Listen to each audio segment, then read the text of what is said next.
It was now day 4 of RWBY and Company's stay in Katana's dimension. The day before they had watched The Avengers and a handful of movies in Phase 2, which were incredible, easily dominating the movies from Phase 1, stopping just before Guardians of the Galaxy, much to Katana's dismay, but she didn't want to force her guests to watch what she wanted, any more than she already was, and Emerald had been brought into the viewing as well, due to her having been in Lexious watching of Blade and Incredibles. So now most of Salem's undercover faction was on RWBY's side. The Remnantans spent a good few hours training and improving their skills, even adding in some moves from the movies they'd watched, most of the girls adding the Hurricane Rana to their skill set and many of them improving their hand-to-hand skills with styles they saw from the movies. Ruby, John and Weiss were now actually competent, without a weapon, and seemed like they'd only improve from there. But now, the group emerged and prepared to relax, watching more monsters and eagerly awaiting the moment they'd receive their own creatures. Katana had assured them that, by the end of the day, they would have giant monsters as companions, so they could barely contain their excitement. "All right, Katana. We're ready, so what's the first monster on the list?" Yang asked. "And will it be one of ours?" Emerald added. "Sorry, but no it won't, Emerald. I'm wondering if I should even put this monster on Remnant." "The Deviljho," the ice demon explained. "Ooh. We heard about him a lot. I can't wait to see what he can finally do," Nora said excitedly. "Why? Is it really that dangerous?" John asked nervously. They remembered Tigrex and were trying to imagine how anything could be more dangerous than that. "It's considered the most dangerous monster that isn't an elder dragon," Katana explained, leaving them all shocked. They were at a loss for words, so Katana took that moment to play the episode.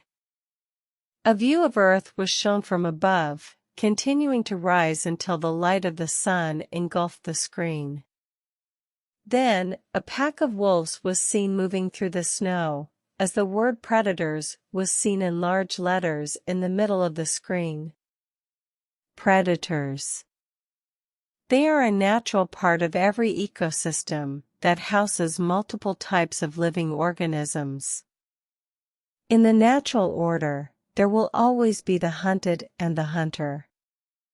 The new narrator explained as a muskox was shown as the prey and the wolves as the predator, before scenes of wolves chasing the herd of muskox was shown. And because of this incredibly intimate relationship, they often evolve alongside each other, the prey evolving to survive and the predator evolving to eat. But what happens when a predator outpaces everyone, not just its prey in its evolution and, in turn, becomes a true danger to every ecosystem it appears in?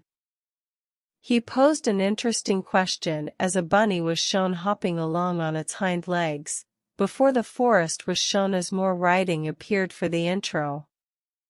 Oceanize presents The Deviljho.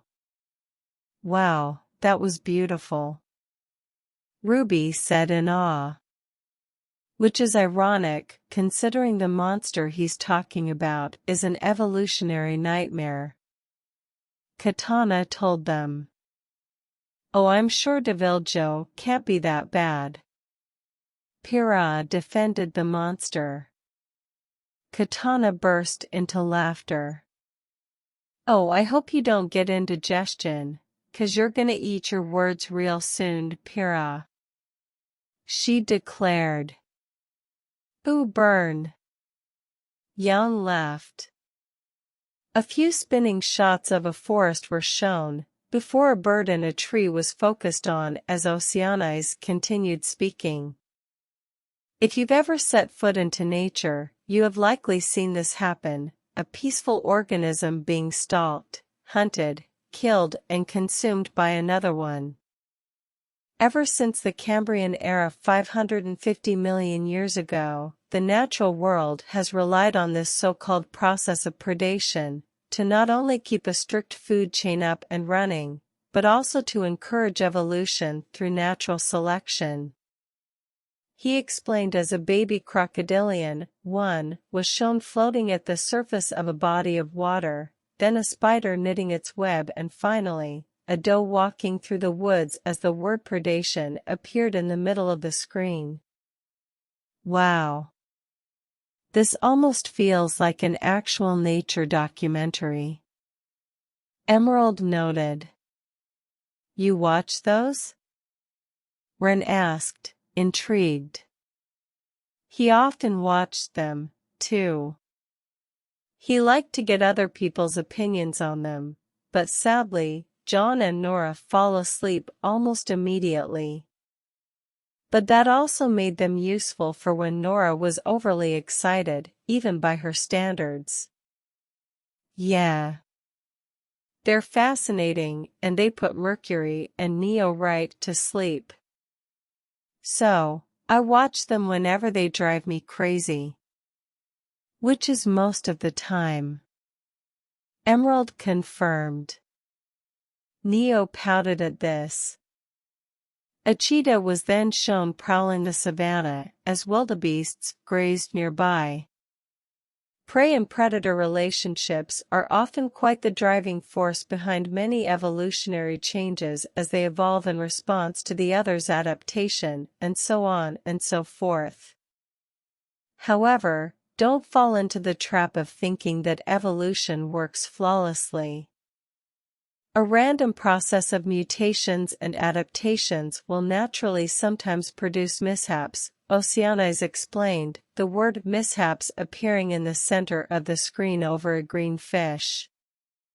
Some are detrimental and short-lived. Others are incredibly effective.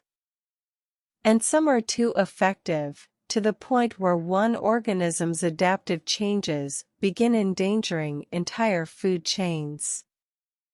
He went on as a tiger was shown easily standing up in a tree. Why is a tiger in a tree too effective?